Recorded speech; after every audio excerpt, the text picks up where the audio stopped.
धुळे येथील गुरुद्वाराच्या गादीवरून सुरू असलेल्या वादाचा रविवारी रात्री उद्रेक झाला। बेकायदेशीर ताबा आणि जुन्या हत्येच्या आरोपामुळे संतापलेल्या जमावावर गुरुद्वाराच्या आतून दगडफेक करण्यात आली। पोलिसांनी परिस्थिती नियंत्रणात आणली असून बाबा रणवीर सिंग सह 8 जणांना अटक केली आहे। सिन्नर तालुक्यातील शिवडी गावात शेतात जेवण करत बसलेल्या तरुणावर बिबट्याने हल्ला केला।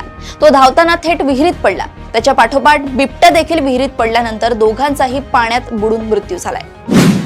पुण्यातील हडपसर मधील अपक्ष उमेदवार सादिक उर्फ बाबू कपूर यांनी कार्यालयात आत्महत्या केल्याने मोठी खळबळ उडाली। राष्ट्रवादीच्या उमेदवाराने टॉर्चर केल्याचा आरोप आत्महत्या केलेल्या उमेदवाराने सुसाईड नोटमध्ये केलाय। रील स्टार अथर्व सुदामेच्या रील नंतर पीएमपीच्या नियमांचं उल्लंघन केल्यास संबंधितांवर थेट गुन्हे दाखल करण्यात यावेत, असे आदेश पीएमपीचे अध्यक्ष पंकज देवरे यांच्याकडून अधिकाऱ्यांना देण्यात आले आहेत। बीड येथे ट्रॅक्टरची ट्रॉली अंगावरून गेल्यामुळे ऊसतोड कामगार तरुणाचा मृत्यू झाल्याची दुर्दैवी घटना समोर आली आहे। मयत गणेश डोंगरे हा रील स्टारही होता। दुर्दैव म्हणजे गणेशची पत्नी फेसबुक लाईव्ह करत असतानाच तिच्या डोळ्यांदेखत हा अपघात झालाय।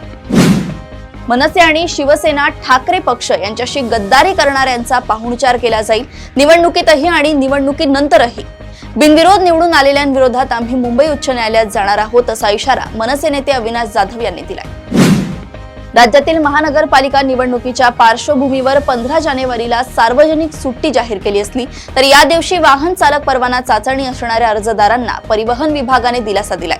संबंधितांना 8 ते 22 जानेवारी पर्यंत कोणत्याही दिवशी चाचणी देण्यासाठीचा पर्याय उपलब्ध करून देण्यात आला आहे। सोलापुरातून वंचित बहुजन आघाडीचे सुजात आंबेडकर यांनी काँग्रेस खासदार प्रणिती शिंदे यांच्यावर गंभीर आरोप केले आहेत। मनपा निवडणुकीनंतर प्रणिती शिंदे भाजपमध्ये जाणार असून प्रणिती शिंदे आणि मुख्यमंत्री देवेंद्र फडणवीस यांच्यात डील झाल्याचा दावा सुजात आंबेडकर यांनी केलाय।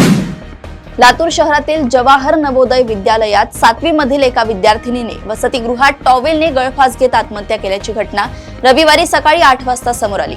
मृत मुलीच्या कुटुंबियांनी शाळेतील दोषींविरोधात खुनाचा गुन्हा दाखल करण्याची मागणी करत संताप व्यक्त केलाय। हत्तींसह जंगली प्राण्यांनी शेतकरी आणि बागायतदारांची झोपच उडवली आहे। या पार्श्वभूमीवर जंगली प्राण्यांच्या समस्येकडे शासनाचे लक्ष वेधण्यासाठी येत्या 8 दिवसात बांदा येथे महामार्गावर रास्ता रोको आंदोलन करण्याचा महत्त्वपूर्ण निर्णय बागायतदार संघाच्या बैठकीत घेण्यात आलाय। प्रदेशातील अशाच टॉप 10 बातम्या मी ऐश्वर्या आपल्यापर्यंत आणत राहील। तोपर्यंत बघत रहा देशोन्नती। नमस्कार।